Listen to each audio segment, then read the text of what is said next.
what are the warning signs here? Yeah, I think the warning sign is this. Democrats have an edge, but compared to what we see historically, it's really not that big of a lead. I mean, just take a look here. Okay, this is Congress National June polls, Dem leads, and this is NBC News, midterm years with the GOP press. Look at this. They're up by 5 points, but that's half the lead they had back in 2018 when it was 10 points, and less than half the lead they had back in 2006 with 11 points when Democrats took back the House in both of those years. And now the Democratic lead is on a single hand. 1, 2, 3, 4, 5 points. And it's this type of lead where you say, you know what, Democrats are ahead, but don't count your chickens just quite yet. And Harry, we've been talking about this. As time goes on, you and I have kept on looking at these numbers saying it just doesn't look like the numbers we've seen when there have been waves for Democrats in the past. What are the trends in the other polls? Yeah, okay, so this is not just one poll in which we are seeing this. There is this group of pollsters that are out there that are just not showing the wave you might expect given where the president's approval rating is. Okay, what are we talking about? We're talking about NBC, Marquette University Law School, and Ipsos. Look at where they were January and February, and look at where they are May and June. NBC, down a point. MU Law, down 3 points. Ipsos, basically staying the same. So the Democrats hold these leads, but again, you have this group of pollsters that are out there where this lead, simply put, is not matching what you might expect if you're expecting a Democratic wave. And that's sort of in a vacuum. What about in a year where Republicans have already made significant gains in terms of redistricting? Exactly right. So you might say, hey, the president's approval is way down low. You expect Democrats to be way up high, especially given him in the record lows because of the Iran war not happening. And then you put in redistricting. Democrats in the National House vote, look at this, needed to control with redistricting. We really think the Democrats need between a 3 and 4 point advantage in the national vote. You average those polls together. We just saw on the last screen, Ipsos, MU Law, and NBC. It's right on the border there. It's right on the border. It is no guarantee. It is far from a guarantee at this point, if you believe these pollsters. Very tight. Now, what are the prediction markets saying about Democrats' hopes to retake both chambers? Yeah, okay. So then you take a look. Okay, look at the Kalshi prediction market. Chance to win number terms. Look, Democrats clearly have the advantage at 78% chance, but that's far from 100%, right? That's a 1 in 5, more than a 1 in 5 chance. Republicans hold on. You look at the Senate, the GOP still has the edge there. More likely than not that the GOP holds on in the Senate, according to Kalshi prediction markets. So basically, I'm putting out this warning sign. These are the warning signs, right? Yes, Democrats probably take back the House, but it's far from a guarantee, or we are not going to get caught like in past years. We ignore those polls that had those warning signs. Yeah, stand by. So he's vice president. Yes. He wants to be president. Yes. In all likelihood. Probably. Let's stipulate that. What do the prediction markets say about how his chances have looked and have they changed? Yeah, how they've looked, how they've changed, become the Republican nominee. They have been tumbling. They have been falling down. What are we talking about? A real closing here since the beginning of the year. Chance to be the 2028 GOP nominee. You know, you go back a few months ago, look at this. Clear favorite, 50% chance. Marco Rubio way back there at 11. But look at this. The gap, it is closing. It is closing. Yes, Vance is still the nominal favorite, but Marco Rubio right behind him at 28%. So you know what happened during that period? Obviously, the Iran war happened during that period, and that made J.D. Vance's chances tumble and has made Marco Rubio's chances go right up. It's neck and neck. All right, to win a Republican primary, you need Republican approval. What are we seeing there? Yeah, this is emblematic of what we are seeing in the polling data. Take a look here. Okay, net approval rating among Republicans in January. Look at this. Vance slightly more popular than Marco Rubio, 81.75 points. Look at that, the net approval rating. But now Marco Rubio, at least according to Quinnipiac, is more popular than J.D. Vance is among Republicans. He's up 2 points since January, while J.D. Vance's net approval rating has actually fallen to plus 69 points. Look, this is among Republicans, right? You're going to be popular no matter what. The question is who is more popular. And at this point, at least if you're looking at Quinnipiac, Marco Rubio's job approval rating among Republicans is higher than J.D. Vance's is. How are things looking on the home front for the vice president? Yeah, okay. So you know what I always say, you go to a home state, the people who know you best, that to me oftentimes gives you an idea of their political future. And in this one, take a look here. Now, this is the general electorate, but Vance's net favorability rating in Ohio, you know, you go back to the 2024 election, he was at plus 5 points.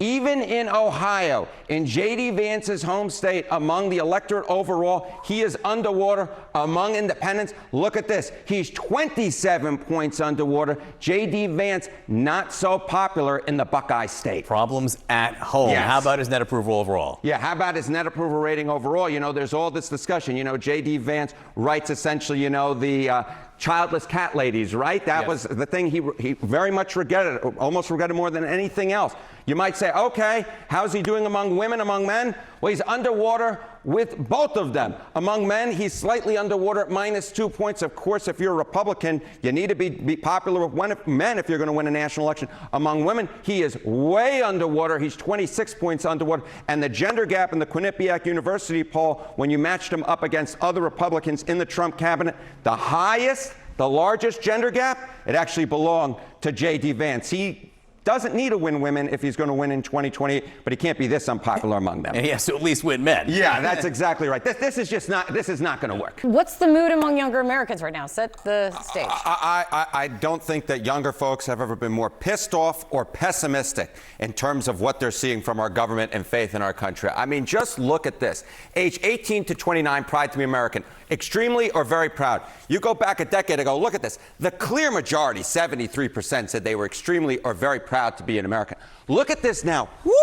Millennials felt one way when they were age 18 to 29. Gen Z feels a completely other way. Just 31% of those under the age of 30 say they're extremely or very proud to be an American. That is less than half the level age 18 to 29-year-olds felt a decade ago. These are some of the most worrying stats, some of the most worrying trends that I think I've seen in the polling data, how the youngest folks coming in the electorate feel about our country. The trend of it is quite something. And also sticking out, too, is not just how they feel to be an American, but how Gen Z is feeling about our form of government in general. Yeah, okay, you think that these numbers are bad. Part of the reason these numbers are bad is because just look at this. Say our Constitution-based government has stood the test of time.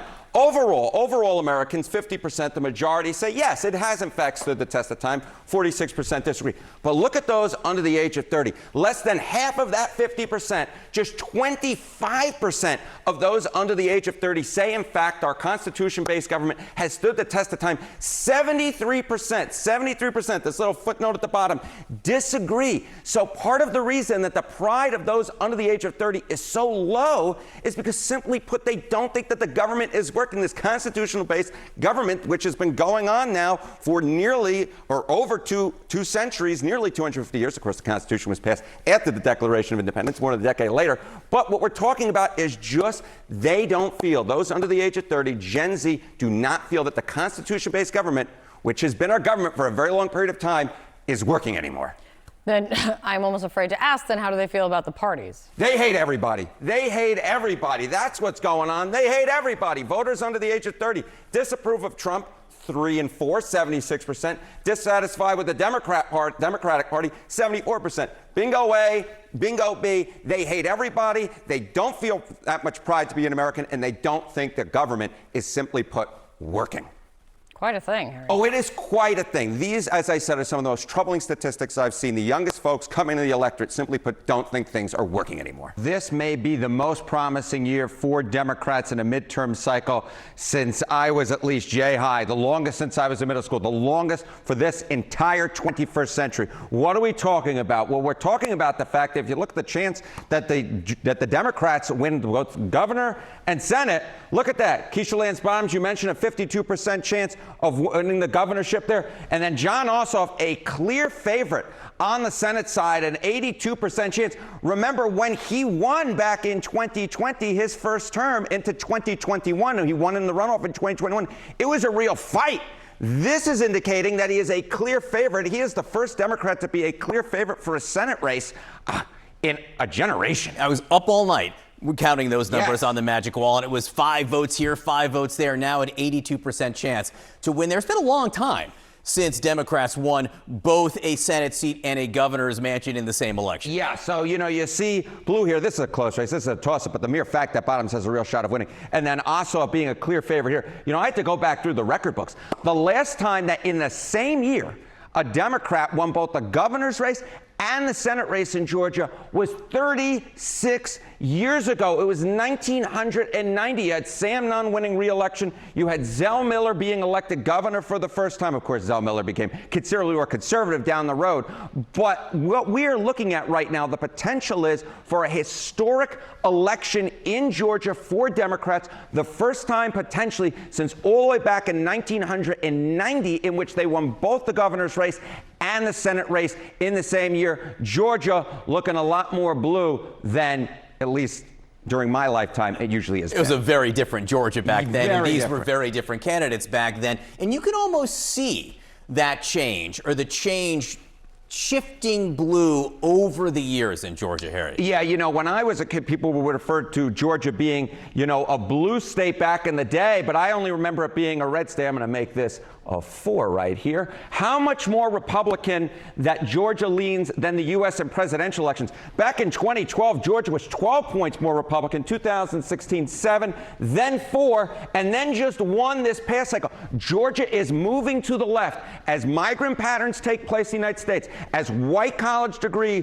folks around the Atlanta suburbs move to the left. Georgia becoming more and more purplish, dare I say blue this cycle, and that is why it wouldn't be surprising to me if you get a 2 for Democrats sweeping both the governorship and the Senate races, because Georgia's moving left. You see it on the presidential level Just quite as well. representative of the country. In some ways, as Georgia goes, so goes the nation there. There's one other number that may factor into this Senate race, at least in Georgia. Yeah, one other little nugget. Who has raised the most money for any Senate nominee in the entire country? It's John Ossoff with $60 million.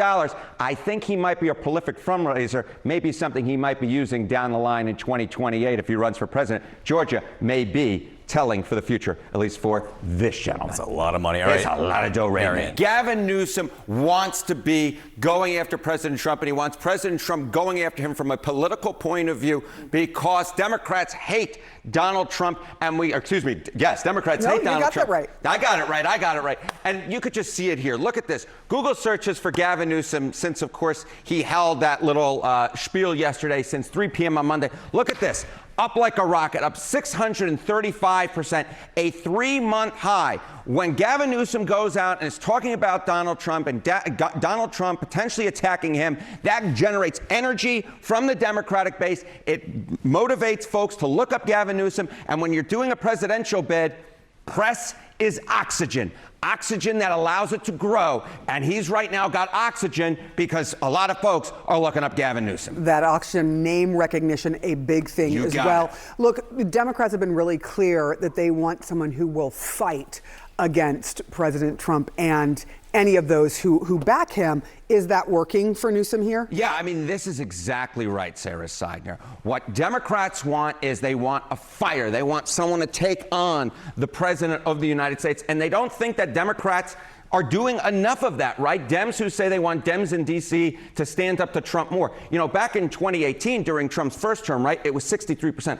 Look at where it is now. It's 93%. It's 93%. Basically, uniformity across the Democratic base. They want Democrats who are going to Washington, D.C. to stand up to Donald Trump more. And that's exactly what you saw Gavin Newsom trying to do yesterday, saying, I am going to stand up to Donald Trump. And of course, it's not the first time he has done that. It isn't the first time. How has this sort of fight worked out previously? Because they've clashed before many, many times. And we should be clear, Donald Trump won't be on the ballot in 2028. But this is a formula that works for Gavin Newsom, because remember, this again is not the first time it's happened. And take a look, choice for the Dem nominee, Gavin Newsom, pre and post June 25. Remember that Los Angeles ice surge, right? You know, back in April of 2025, before that happened, Gavin Newsom was lingering in the single digits in terms of the Democratic primary polls. But then post that, look at that.